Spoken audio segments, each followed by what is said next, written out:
You मैं Anil sir Stirling school की तरफ से हिंदी ग्रामर क्लास 10 को लेकर के आपके सामने उपस्थित हुआ हूँ। पिछले वीडियो में आपने रचना के आधार पर वाक्य के भेद पढ़ा। उसमें आपने वाक्य क्या होते हैं, उसके साथ साथ उद्देश्य और विधेय क्या होता है। पिछले वीडियो में हमने आपको उद्देश्य का विस्तार बताया था। आज हम आपको विधेय का विस्तार बताएंगे। विधेय तथा विधेय का विस्तार क्या होता है, आइए यहाँ देखें।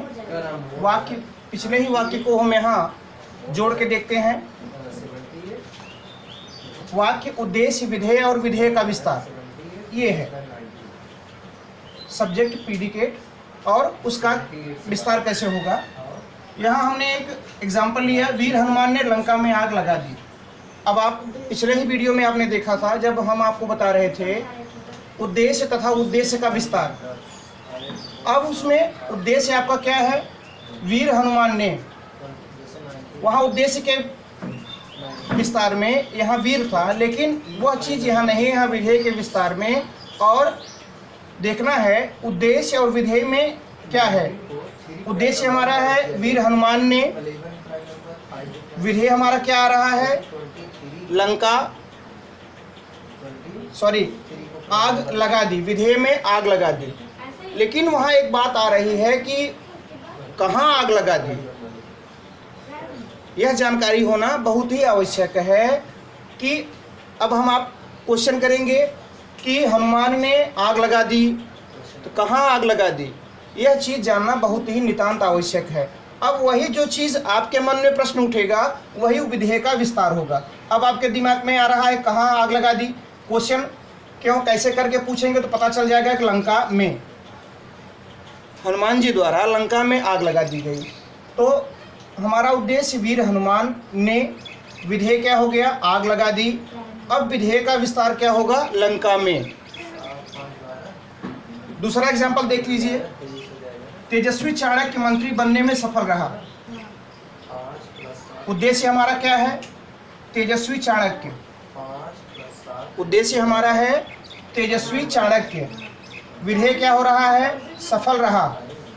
जैसे आप एग्जाम में सफल हो जाते हैं उसी प्रकार से तेजस्वी चाणक्य क्या हो गया, उद्देश्य हो गया, और विधेय हमारा क्या हो गया, सफल रहा। लेकिन किसमें, यह जानना बहुत ही नितांत आवश्यक है। तो यहाँ विधेय का जो विस्तार है वह जानकारी आपको बता रहा है कि मंत्री बनने में, जो चाणक्य थे वो मंत्री बनने में सफल हो गए, अपनी बुद्धिमत्ता के द्वारा वे मंत्री बनने में सफल हो गए। तो यहाँ विधेय तथा विधेय का विस्तार, इसके विषय में आपने पढ़ा। आगे ये वाक्य के भेद, वाक्य के दो भेद होते हैं, रचना के आधार पर और अर्थ के आधार पर।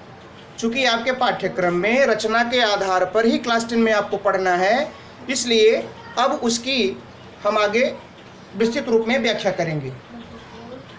रचना के आधार पर और अर्थ के आधार पर। अर्थ के आधार पर आपने क्लास 9 में पढ़ा है और रचना के आधार पर आप क्लास 10 में पढ़ेंगे। आइए अब हम आपको रचना के आधार पर वाक्य के कितने भेद होते हैं इसके विषय में यहाँ चर्चा की जा रही है। तो रचना के आधार पर वाक्य के 3 भेद होते हैं। रचना के आधार पर वाक्य के 3 भेद होते हैं। कौन कौन से, सरल वाक्य, पहला है सरल वाक्य, दूसरा है संयुक्त वाक्य और तीसरा है मिश्र वाक्य। एक बार फिर से यहाँ ध्यान दीजिए, रचना के आधार पर वाक्य के 3 भेद होते हैं। कौन कौन से, पहला है सरल वाक्य, दूसरा है संयुक्त वाक्य और तीसरा है मिश्र वाक्य। अब सरल वाक्य क्या है, जिन वाक्यों में एक ही मुख्य क्रिया होती है, जिन वाक्यों में एक ही मुख्य क्रिया होती है, क्या होती है, मुख्य क्रिया। जिन वाक्यों में एक ही मुख्य क्रिया होती है और एक ही उद्देश्य और विधेय होता है। फिर ध्यान दीजिए, सरल वाक्य किसे कहते हैं? जिन वाक्यों में एक ही मुख्य क्रिया होती है और एक ही उद्देश्य और विधेय होता है, सब्जेक्ट और प्रेडिकेट, कोई बदलाव नहीं होगा। मुख्य क्रिया होती है और एक ही उद्देश्य और विधेय होता है, उसे सरल वाक्य कहते हैं। उसे क्या कहते हैं? सरल वाक्य कहते हैं।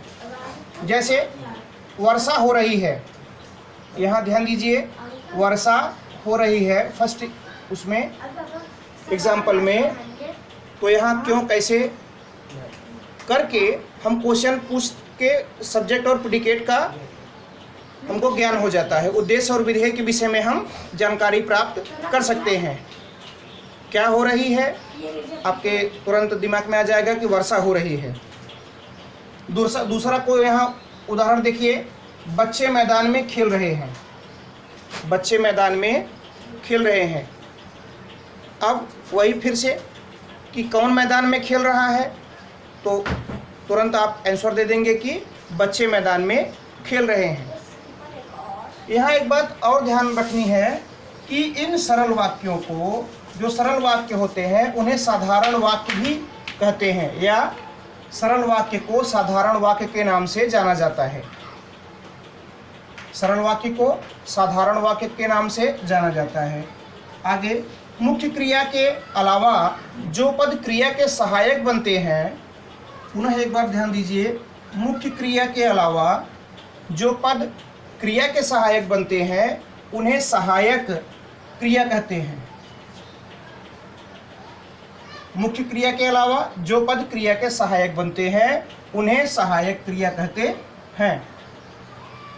एक बार पुनः सरसरी निगाह से देख लीजिए। रचना के आधार पर वाक्य के 3 भेद होते हैं, सरल, संयुक्त और मिश्र। सरल वाक्य क्या है? जिन वाक्यों में एक ही मुख्य क्रिया होती है और एक ही उद्देश्य और विधेय होता है, उसे सरल वाक्य कहते हैं।